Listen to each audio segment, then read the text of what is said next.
Yeah, that's okay. Probably Hi, just everybody. on the internet. Oh, there. Okay, yeah.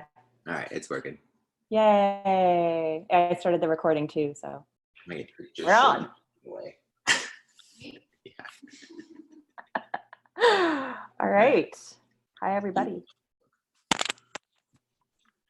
Good morning, whoever is out there or whoever's going to watch this later, I guess.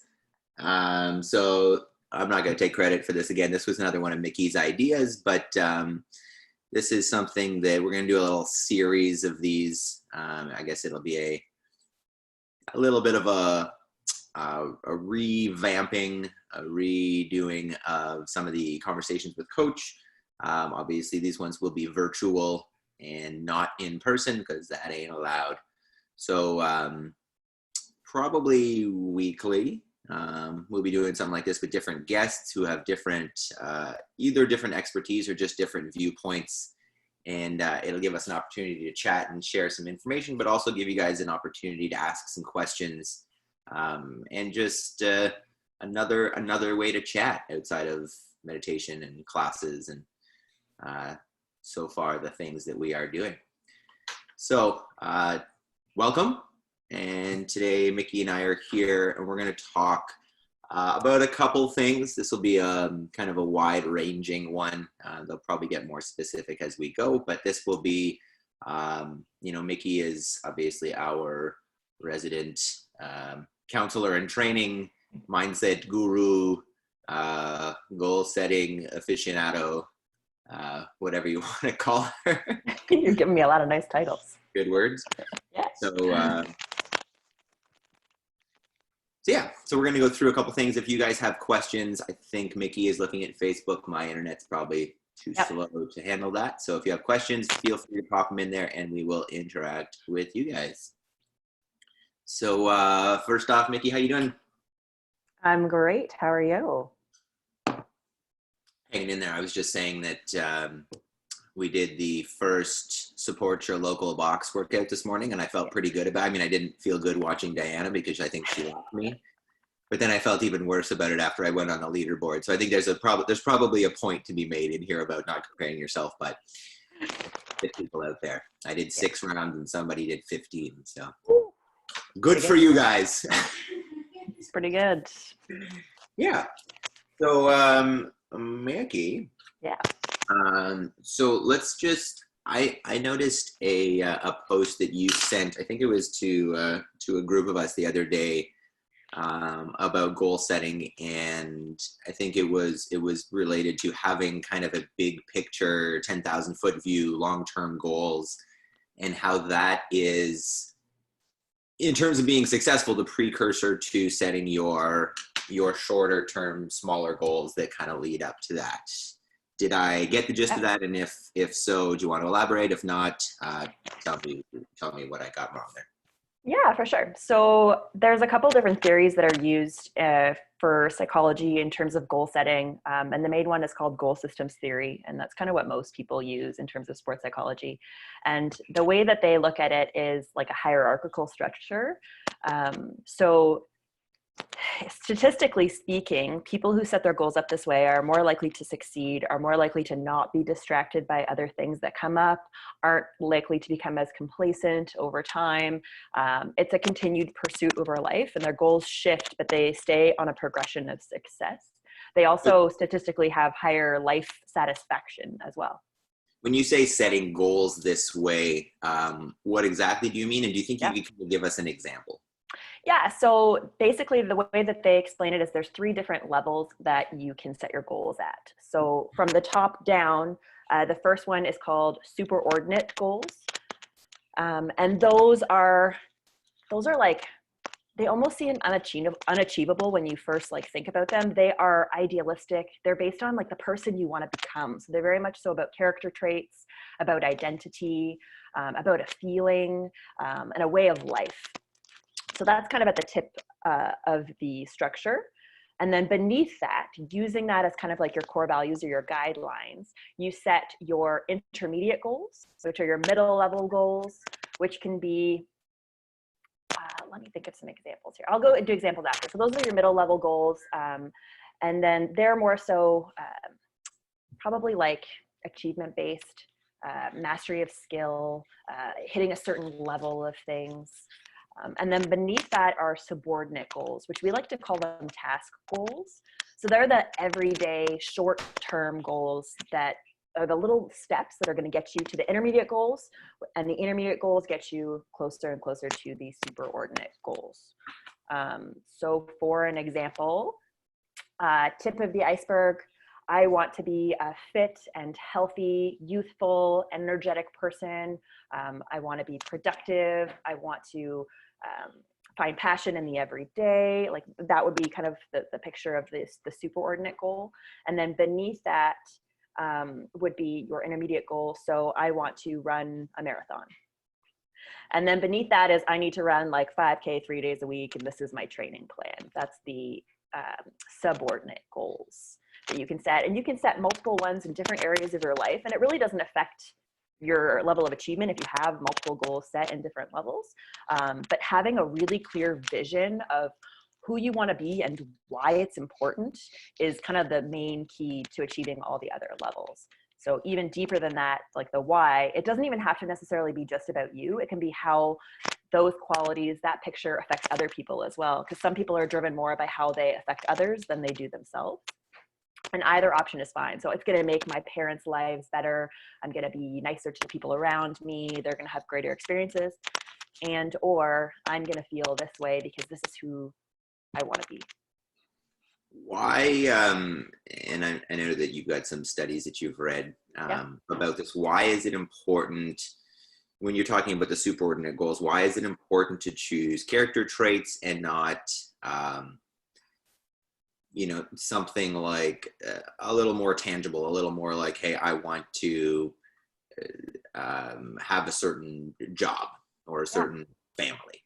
So when you set the superordinate goal based on your identity or your kind of idealized self, it's broader, which means your chances of achieving other goals in other areas of your life are more likely. So just because you have a certain job doesn't mean you're going to be the person that you want to be. You know what I mean? So say, for example, you've got 3 intermediate goals. I want to have this job, I want to run this marathon, and I want to, I don't know, save this much money. The marathon goal could align perfectly with this, and you might be really likely, but does that necessarily mean that the other 2 goals are going to align? You know, having that idea of who you want to be is going to allow you to connect those intermediate goals. So that way you can set broader goals in your life and be more likely to achieve them. So it just means like, you're not going to become complacent once you achieve that goal. So yeah, I got the job. Now I can just sit on my ass and not care. That's not really what it's about. Sure. So does that mean that those 2 questions, that the superordinate goals don't need to be SMART goals? They can be a little bit more broad and concept driven? Yeah, exactly. They are basically, they're not specific per se, and they're not necessarily time oriented either. They're like a global image of the person you want to be. The goals beneath that, the intermediate goals, should be SMART goals. They should be time oriented. They have a little bit more broad, they're longer term, but they should be time oriented for sure. And then maybe a stupid question, but how important is it that the intermediate goals align with the superordinate goals? Very. Yes.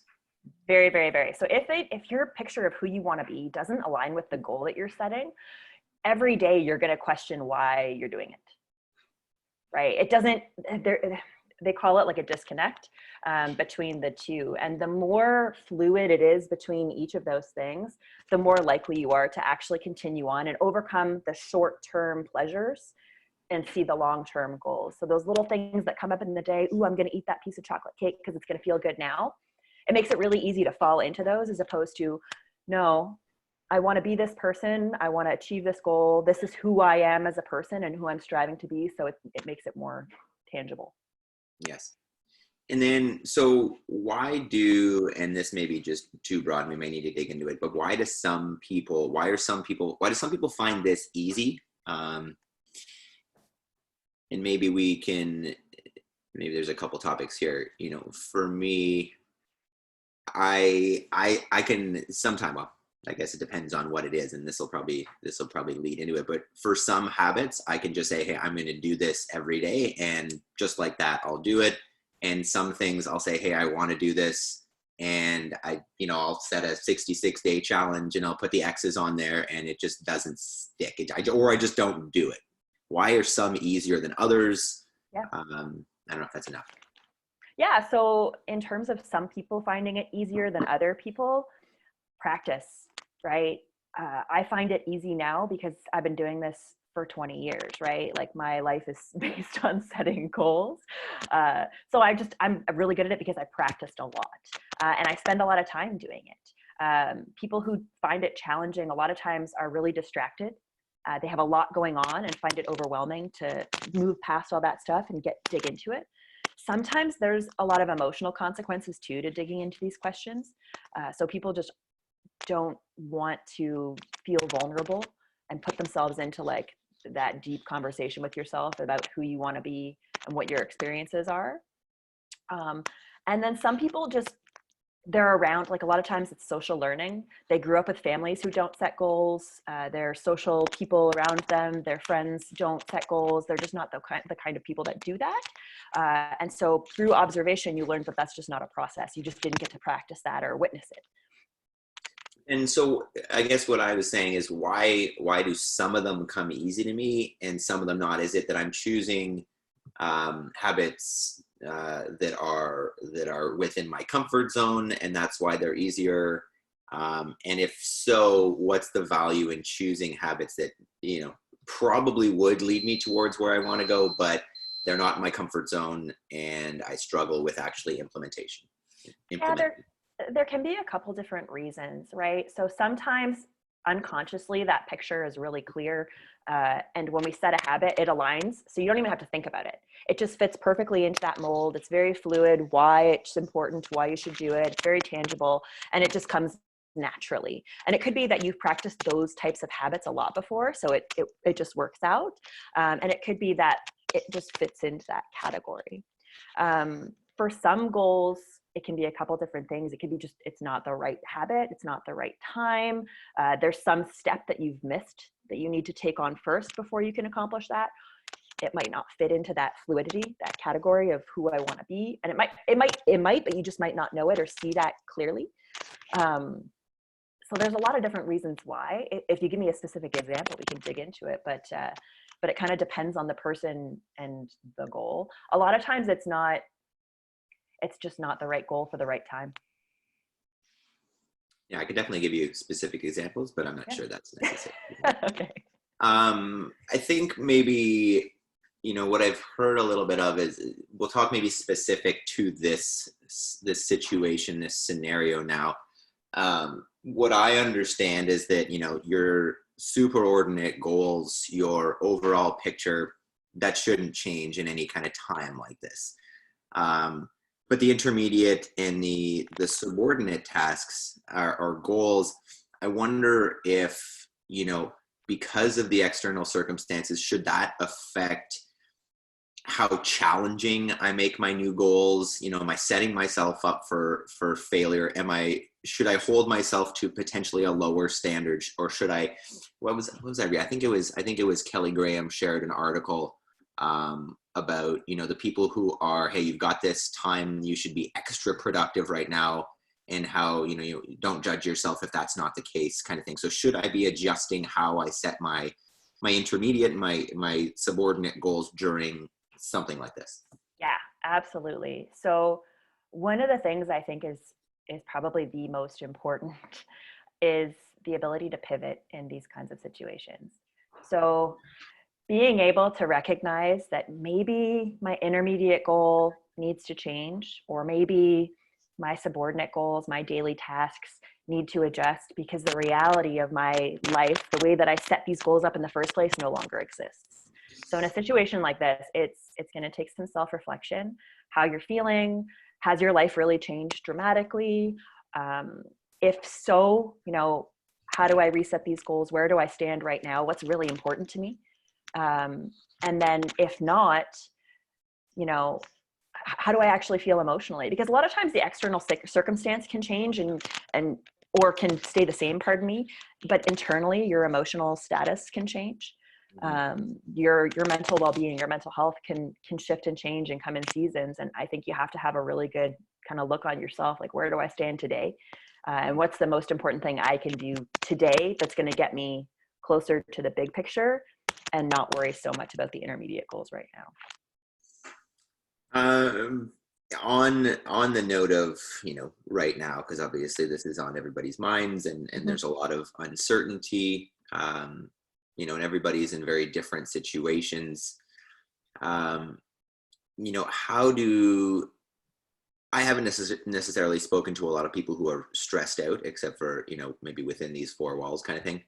I don't think she's going to watch this. But how do I deal with, without being too specific, how do I deal with that? I may not have any control over, when things go back to normal, or, when I can go back to my regular routine, my regular life. What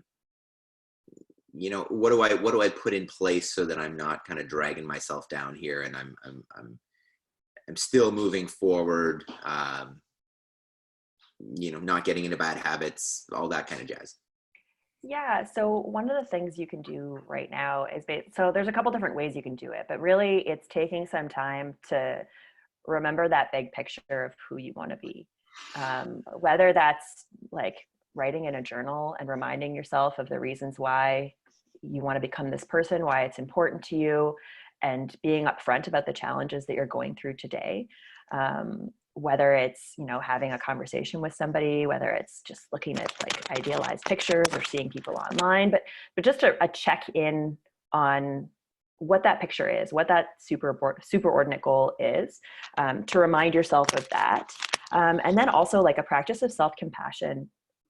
Your goals are going to change day to day based on how you feel. And right now, like, this is a really weird time for a lot of people. And for some people, setting up a routine where they can basically treat it like a regular day and try and give themselves some structure can alleviate some of the anxieties and stress, and keep them a feeling of normalcy where they can still work on their goals. And then some people just need to stop and like feel the emotion and deal with what's going on and really confront, like, okay, I feel like crap right now. Why? What's going on? Okay, I need to deal with this first, these feelings, this situation first here in myself, and then I can start worrying about all the other stuff. So it really depends on, how deeply you're feeling it, and where you stand in terms of that. But I found for myself, so last week I made like a little agenda and scheduled my days like they were regular work days. So I get up at the same time, I get dressed in my work shirt, I go and do my breakfast, I work out at the same time. And having that structure has alleviated a lot of anxiety. And for me, like, I'm just that type of person where I find routine and structure really helpful. Some people find it a little bit limiting or maybe confining, and that's fine. But for me, that really helped. I think that's probably more common maybe than you would expect, that routine is, whether you think you like routine or not, and during your regular life, oh my God, it's always the same thing. It really does reduce, the uncertainty, the decision fatigue, all those kinds of things, and just it makes it feel like more normal life, if you want to call it that. And I think that's a smart idea, and you definitely see a lot of that on social media right now. People are trying to talk about, hey, I'm trying to maintain a routine, and that's what's keeping me sane through this. Any other tips for people who potentially are maybe alone during this, that they don't live with other people, or just for me, and this may sound bad, but I was talking to Chelsea yesterday, and you hear a lot of people saying, oh, I can't wait to get back and see all these people. And like, I'm a little bit more introverted, and like, I'm okay with being at home a little bit. I do miss seeing you guys and working out, but like, I'm not freaking out that I'm not hugging all of my friends right now. Some people are. Chelsea's laughing at me. But those people who, are potentially don't have the support system at home, or just are more social people and are really struggling through this. Any tips in that world?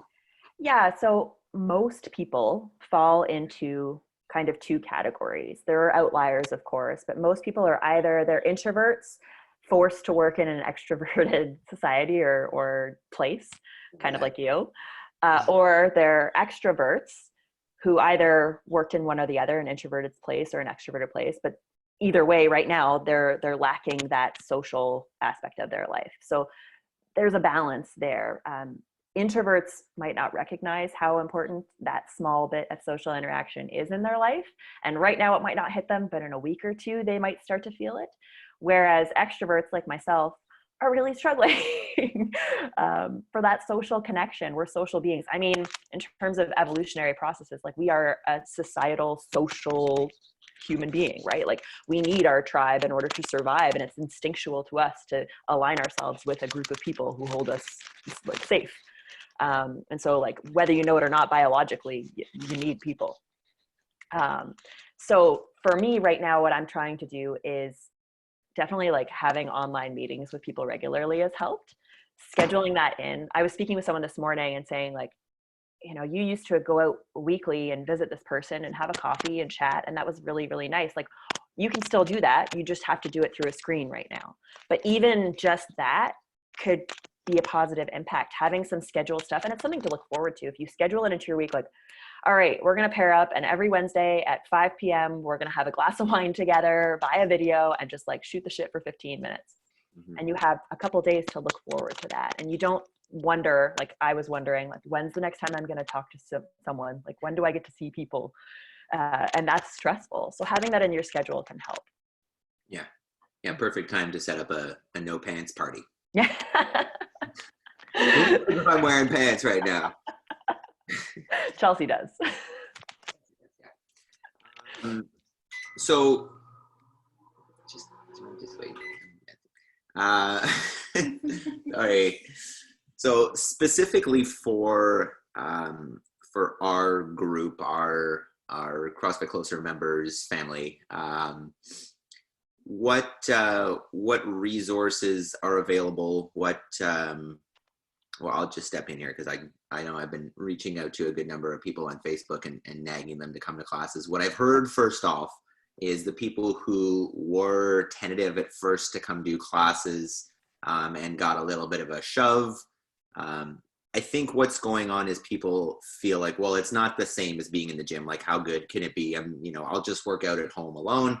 And then they try a class and it brings back the majority of that good stuff that we look for. The things that we miss from being in class, that social interaction, joking around in the circle. Really the coaching as well, like being able to be nagged a little bit about our movement. For me, that's what I miss. And that's what I've noticed from those people who didn't necessarily decide to do classes right away and that have been forced to come into a classes. They're like, oh, this is what I remember. This is what I was missing a little bit, not 100%, but for the most part. So aside from obviously just, joining in classes or joining in our 8:15 meditations, what other, are visiting, listening to these talks that we're going to be doing and whatever other things we provide online. But aside from that, what other resources are available for them? Yeah, so there's a couple different things that we can do. So a lot of our members had specific goals or have specific goals that they're working towards in terms of fitness, whether it's achieving a certain skill, whether it's losing weight, whether it's refining a movement, whatever it might be, a competition goal. I've done some personal training online with some members. And at first when I thought about it, I'd done personal training online a long time ago.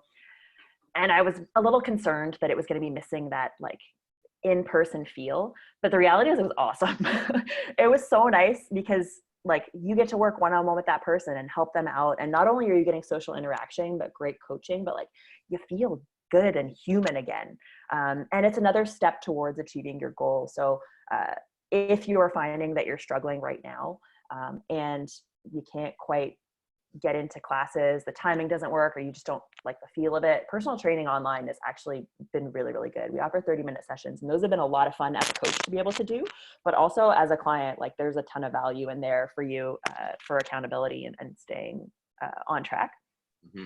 We also offer accountability coaching. So if you have a 10X or a Pro membership, you get included in your membership 15-minute calls with a coach, basically to make sure that you're doing the things you want to do, helping you figure out where you stand in terms of setting goals. If you need to set a specific one, they'll help you kind of dig deep into what that superordinate goal might be. And then how do we work down from there? Or if you already have goals set, they're just going to make sure that you continue on them, giving you resources and tools. And if it's social interaction you want, that's what you're going to get. You get 15 minutes to chat with somebody awesome about you. Yeah. I think there's a couple things that we could feel challenged with right now. Obviously, we always talk about the gym, the one of the main things is fitness. Obviously there's a lot more to closer strong to improving ourselves than physical fitness. But I know obviously that's one of the main things that we do. And this is a time where, you've been working out and you've been making progress for the last however long you've been doing, either working out with us consistently or working out, outside of our gym. And, this, however long this couple of months is a great opportunity for you to lose all of that fitness. So, the goal here my goal is not to necessarily get fitter during this time, but it's to not lose any fitness or minimize the amount of loss that happens during this time. So, those resources of hopping in classes or doing some skill sessions, right?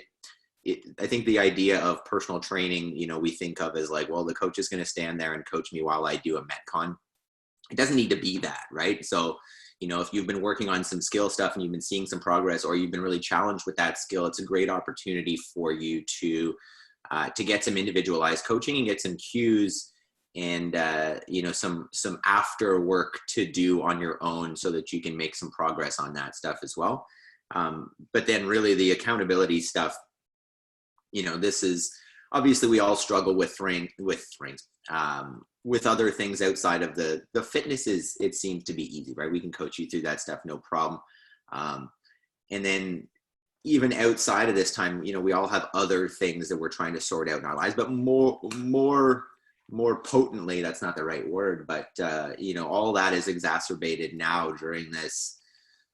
I don't even know what to call it, right? I mean, it's just such a strange thing that we're all going to remember. But there's different challenges associated with this. So, having someone outside of your whoever's in your little bubble that you're living in, to talk to and throw some ideas off, I think is a great opportunity for people to get an outside perspective, because we're definitely living in little bubbles. And when you live in a bubble, it's really hard to kind of see outside of that. I talk about that all the time, just in terms of like, I'll go out every couple of months and I'll be like, oh my God, people still do this or do that, because I live in the gym bubble where everybody has the same habits and everybody has the same activities. And I'm like, oh, people still do that outside of this little bubble. So now our bubbles have shrunk. There's 2 people and 2 dogs in my bubble, and that's all I know. Or the guy that drives down the street and sometimes pulls into our driveway because he's looking for fishers, which I don't get. But, getting outside of that and talking to somebody who's in maybe a different bubble, who's got a different perspective, definitely can be beneficial. Yeah, I mean, you can look at it in terms of kind of 2 different ways. So for those of you who already had goals and this situation came up, you've got kind of 2 opportunities here, or two scenarios. Scenario 1 is you give up on the goal and just kind of say, fuck it, like I'm done, it's over. Or you pivot, and you may need help to pivot, to be able to reset a better goal or a different goal for right now that will still eventually lead you up to wherever you want to be. The time frame might change, but it doesn't mean you have to give up. It just means you have to kind of reframe and acknowledge the situation that we're in. And you're going to see a huge difference when this ends between those 2 different people coming back to the gym. the people who kind of gave up and did nothing, but this versus the people who held on and did whatever they could, are going to find it easier to come back and stay accountable and transition back into a gym routine. I mean, our mental and physical health, right, are so connected. We're whole beings. It's not mind and then body. You have to take care of both. And luckily, you know, doing exercise in a group of people can affect both positively. So taking classes will help. Talking to people and working with people who are like-minded, who are going through similar situations, will help as well. And then for the people who didn't have goals, and you're all of a sudden have all this time and you're stuck at home, could be a great opportunity for you to start digging in and think, okay, like, why do I go to the gym? Why do I do all this? Why is it important to me? Who am I striving to be? And then how do I make those day-to-day decisions that are going to keep me on track with that? There's a lot of great reading. I'll post some books and articles that I find over the next little while into the members group as well. But this is an opportunity to kind of dig into your why and what it is you're actually training for. So that way, when you do come back to the gym, you've got some purpose and some drive behind it. Mm-hmm. Yeah, I think that's a great point. Literally what I wrote there was why, and underlined it a bunch, because you know, when we meet for accountability calls, or you know, if I just have a conversation in the gym with somebody, that's the only question. I mean, what's the point? And it's not even why are you working on your muscle ups, or why are you squatting now. It's like, why do you do anything? You know, who is it that you want to be, and is this leading in that direction? Because hey, I want to have a six-pack is an answer, but why? I want to be able to lift this much. Well, but why is that important to you? And I think if you ask yourself that, and I think you want to ask yourself that a few times. Okay, well, that's the answer to this question. Okay, well, why that? And then okay, what's the answer to this question? Then why that? And really dig into it. And I think you're going to be able to get to the root, and then during this time where you may have a little bit extra time, start working on setting some habits, creating some habits that lead in that direction. Yeah, there was actually a really cool study that showed that it takes about 7 questions of why before you actually get to the root of it. So like 1, 2, and 3 get you somewhat scratching the surface, but it's like an onion, and you need to continue to ask why over and over and over again before you really get to the root of it. And sometimes that vulnerability can be uncomfortable, right? Like you're digging into your core self, and it can take practice. So there's a couple of strategies you can use to kind of build yourself into this if this is a new concept to you. So daily journaling. And you can do it in a couple different ways. You can do free association, which is kind of what I do now, where you just like literally write down whatever's in your mind for a period of time and build the journaling practice before you start digging into specific questions. But just getting used to writing about what you're thinking and feeling can build you into that. You can also, basically like write out a character sketch.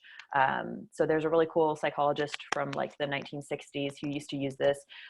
And you basically like looked at yourself from the third person and wrote yourself out as a character in a self-idealized way.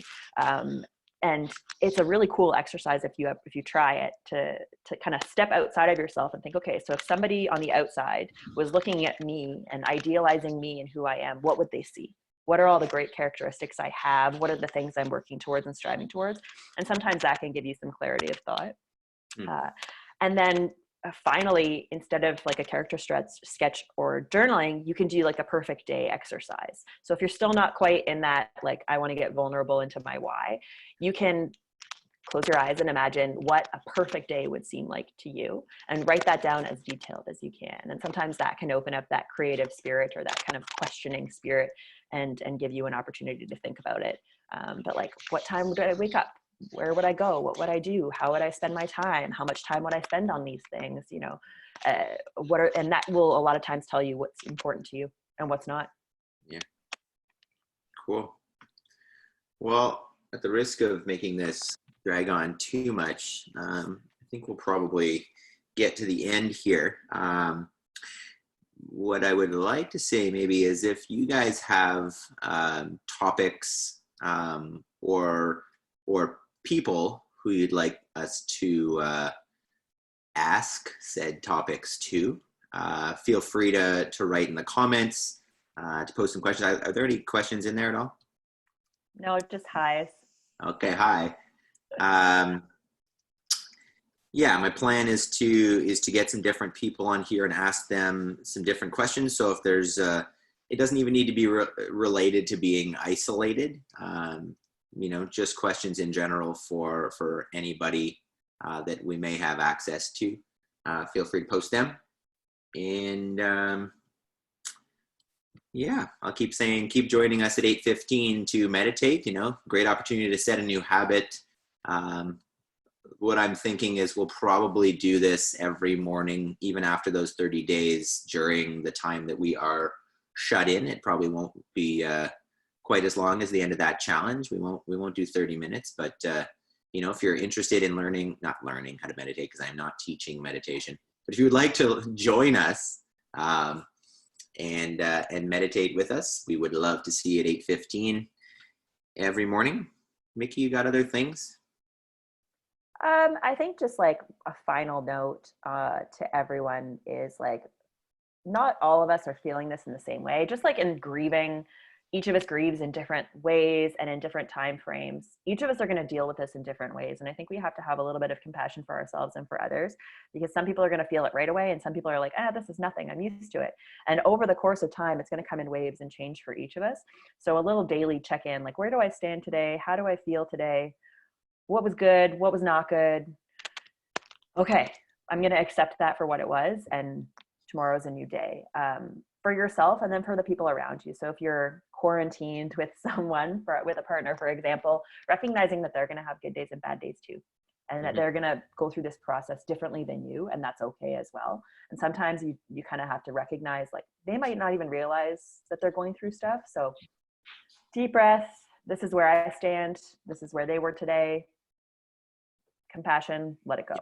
Yeah, easy to judge yourself. Mm-hmm. Yeah, and I think in general we can take away, you know, if you want something simple, is that if you do that why exercise, you do those superordinate goals, and you look, you know, maybe it's the perfect day exercise, whatever route you want to take. If you have that picture in your mind, you know, especially during a stressful or challenging time like this, when you make a decision or you decide to do something, you know, filter it through that frame. You know, is this more or less in line with where I want to go, who I want to be? And, you know, if it's a small thing and you're okay with it not, you know, like, don't judge yourself, right? But I think as long as you're in general moving towards that, you're going to feel good throughout this. Yeah. Every day it's just like, remember, like, we are quarantined in a global pandemic, and it's okay to not be okay sometimes. Mm-hmm. It's okay to eat some chocolate if you need to. Yeah. Tomorrow's a fresh day. Awesome. Well, thank you very much, Mickey. And thank you to anyone who joined us or will watch in the future. It's likely, I don't want to promise, but it's likely this will be like a Monday thing, if not another day. So thank you, and we'll see you for the next one. Yeah, guys, just remember, if you are struggling with anything, you need someone to chat with, anything like that, like, reach out to us. Any of the coaches, we're all in the same boat and ready to chat and socialize and talk and go through stuff together. So you can reach out via Facebook Messenger. You can send us an email. You can send any of us a message privately, and we're happy to chat. If we are harassing you about accountability coaching, give it a shot. Try one. Because you need it. We all need it, and sometimes, you know, it helps us as coaches be able to evaluate where you guys stand now too, and what you as a collective might need. So if it's literally just like 15 minutes of you giving us feedback about how you feel about online classes and where things are going, like, it can be that. So reach out. Yeah. Awesome. Okay. Well, thank you very much. Thank you. Bye, guys.